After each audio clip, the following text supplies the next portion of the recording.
তবে ওনার অভিযোগ যদি সুস্পষ্ট হয় তাহলে আমার কাছে নিয়ে এটা হচ্ছে ডিরেক্টলি মিস করছে, ঠিক আছে। তাদের প্রার্থী হয়ে তাদের এই কাজটা, এটা তাদের পক্ষ থেকে অভিযোগ আসতে পারে, তবে আমি এই ধরনের কোনো কথা বলিনি, সুস্পষ্টভাবে বলে দিচ্ছি। কথার ধরন যদি এরকম হয় ক্যাম্পাসের জন্য সবার কার কি অবদান, তাহলে এটা নিয়ে কোশ্চেন আসতে পারে, দ্যাটস এনাফ। অবশ্যই খাদিজাতুল কুবরা আপু উনি সৈয়দ ফেসিস্ট আমলে শুধুমাত্র টক শোতে কোনো এক জায়গায় একটা মন্তব্য করার কারণে তাকে যে ধরনের নির্যাতন করা হয়েছে, ফেসিস্ট হাসিনার তার মানে শাস্তি এই জন্য হচ্ছে দাবি করছে। তবে তার খাদিজাপুর আন্দোলন থেকে শুরু করে, মুক্তির আন্দোলন থেকে শুরু করে, মানে যারা এখানে কথা বলেছে, এই রেসপেক্টটা বা এই জায়গাটা হচ্ছে যে যারা করেছে তারা একটু ডিজার্ভ করে। আর এই ধরনের মিসকনসেপ্ট হচ্ছে একজন জিএস পদপ্রার্থী হিসেবে আরেক জিএস পদপ্রার্থীকে আমি সর্বোচ্চ রেসপেক্ট দেবো, সবাই যোগ্য এখানে, তবে শিক্ষার্থীরা এখানে বেস্ট অফ দ্য বেস্টকে খুঁজে নেবে।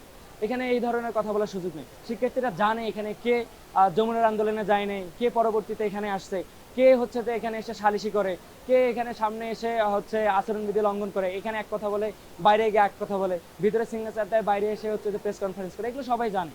তো এই জায়গা থেকে মানে মানে আলাদা কোনো কথা না। তবে ওনার অভিযোগ যদি সুস্পষ্ট হয় তাহলে আমার কাছে নিয়ে আসে, ঠিক আছে, থ্যাংক ইউ।